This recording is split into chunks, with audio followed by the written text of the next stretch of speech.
Okay, let's go into the next example. Here we have an ellipse. For this one, we're going to have to complete the square twice, double. Step 1, isolate your x squared, x term, y squared, and y term. So draw a little line here to separate this. We're going to have 4x squared minus 48x plus y squared minus 4y equals negative 48. Just brought the 48 over. Now for this one, you're going to factor out a 4. And you're left with x squared minus 12x plus, nothing to factor out here, y squared minus 4y equals negative 48. Next step, you got to take half of 12. Same thing really over here. Half of 12, which is 6. 6 squared, which is 36. We're going to be adding 36 to both sides. Well, but not really. We're going to be adding 36 times 4 because we're putting it in this parentheses. So it's going to be 4 here. And I'm going to go ahead and factor this. This should be, well, let me go ahead and write it out. X squared, I don't want to skip any steps. X squared minus 12x plus 36 plus over here, I got to complete the square, and I'll do that in the next step just so we can see the progression.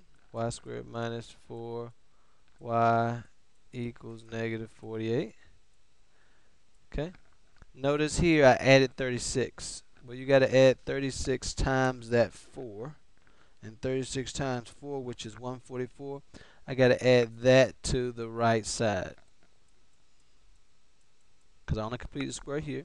So if I go ahead and complete the square here, and I'll write it out in my next step, but I'm going to go half of 4, which is 2, 2 squared, which is 4. I'm going to be adding 4 on both sides. Let's go ahead and do that. Okay, moving on down here. Here we completed the square, brought it down here, completed the square, brought it down here, brought those values over that I had to add. If I add up those values, I get 100.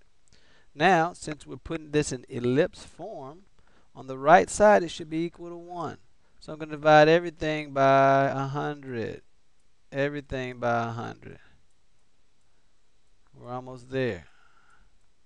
Reduce this. That's 25.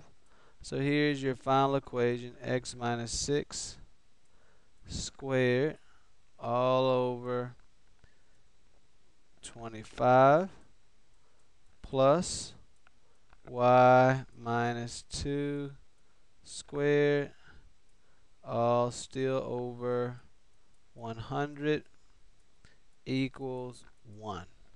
And now you can sketch your graph.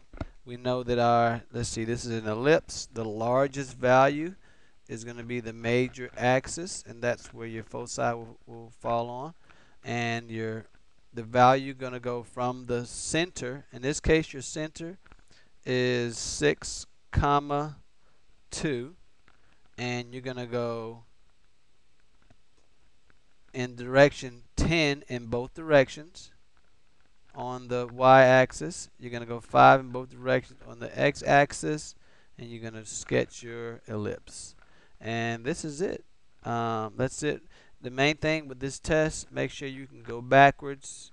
If they give you pieces of the puzzle, you just have to be able to think about it. Write out what you have and just kind of go backwards to figure it out.